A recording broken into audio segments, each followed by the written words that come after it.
Hello, my name is Corey Rook, and today I'm going to show you my sprint review video and work through some of the tasks that I have on Jira. But first things first, I'm going to go ahead and get the latest here on the depot. You can see there's no recent updates, and I will go ahead and extract this to my desktop.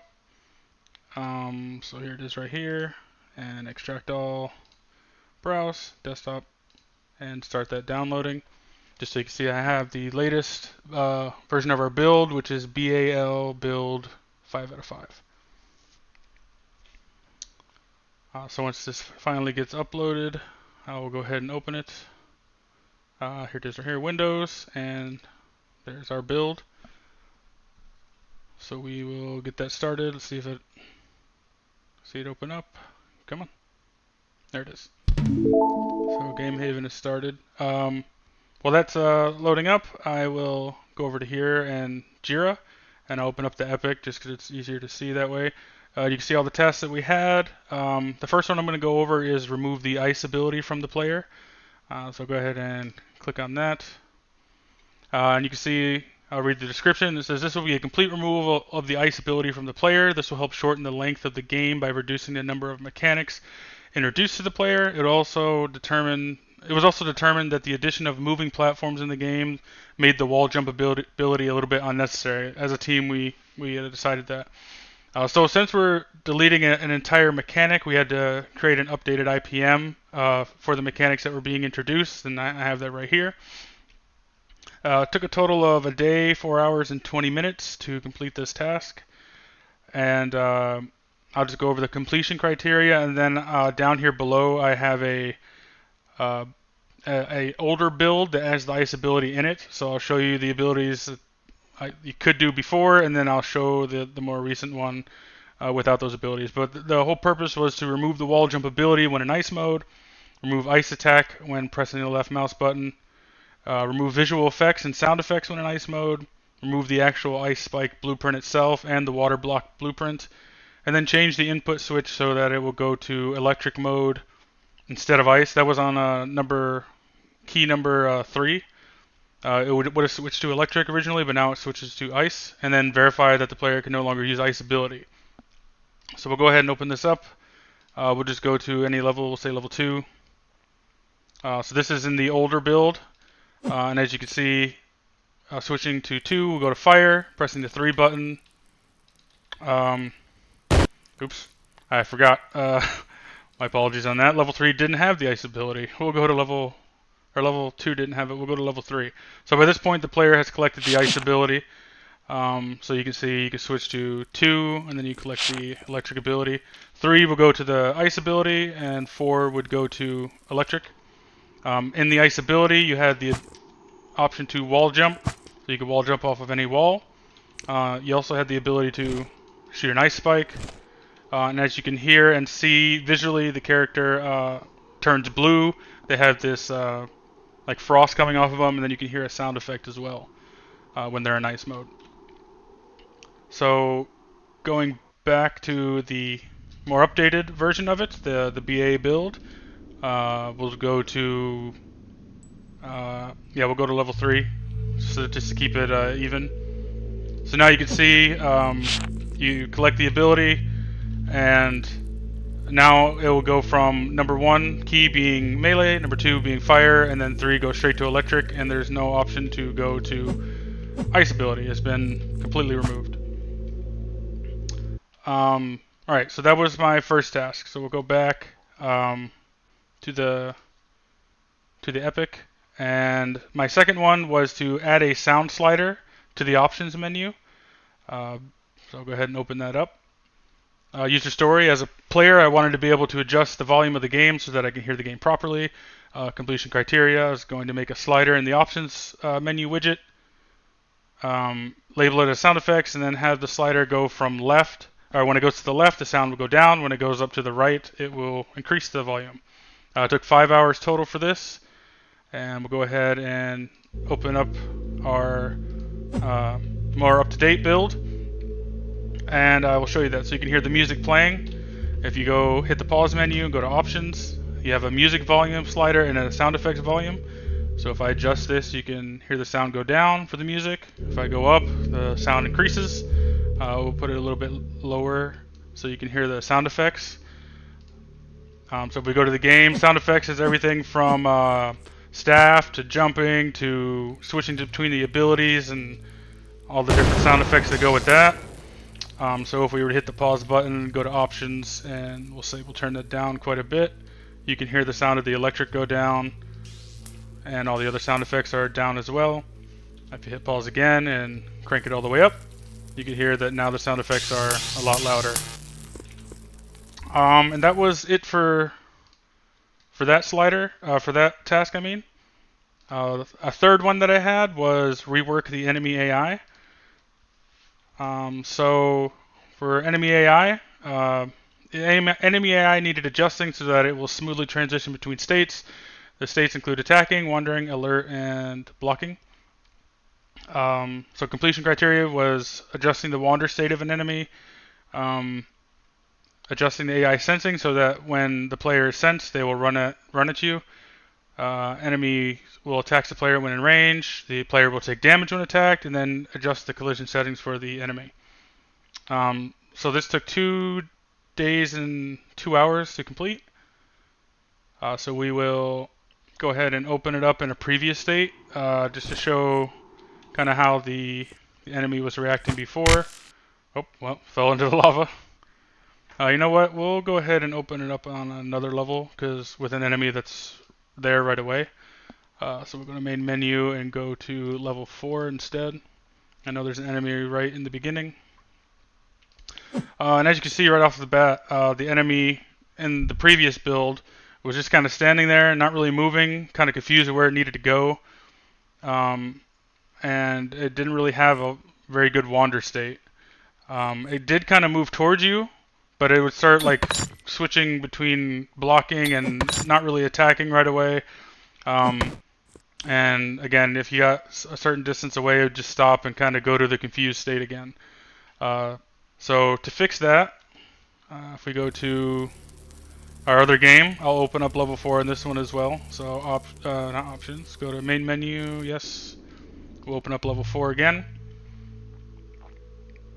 So in this one, you can already see that the player or the enemy AI is moving around. They hit those spikes. And they kind of move into a wander state, and then when the enemy is sensed, or the player is sensed, you can see when it turns around, they stop for a second, and then they will chase the player and attack.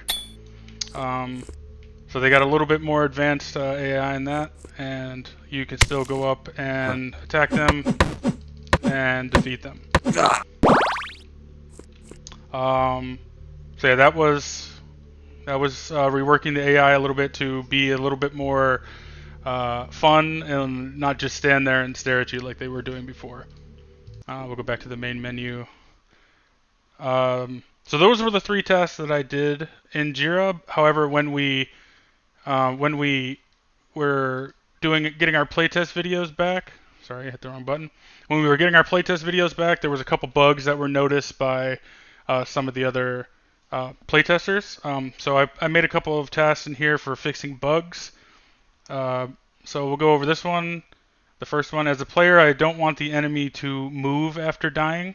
I'll see if I can recreate this, but in the summary line, when the enemy was defeated and they were into their death animation, and if they were still able to move, the expected result, obviously they should stand still during the death animation, and what was actually happening was they would continue to follow the player after the death animation, steps to replicate, defeat the enemy and move away from them while the animation is playing.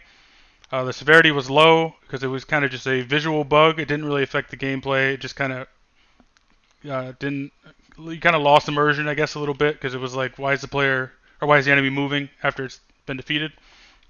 It took 2 hours to fix this. Again, we'll see if I can recreate it. So this is in the older build. So I'll go up here and see if we can defeat the enemy very quickly, and see if we can move away quickly when they're... Oh, nope, I didn't actually... I wasn't able to recreate that.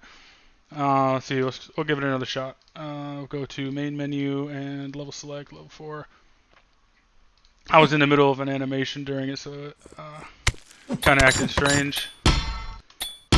I wasn't able to run away. So let's see if I can defeat the enemy. Come on.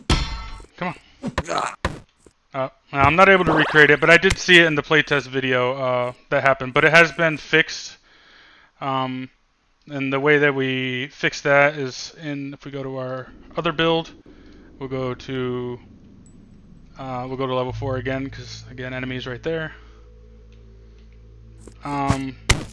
We can, if we defeat the enemy,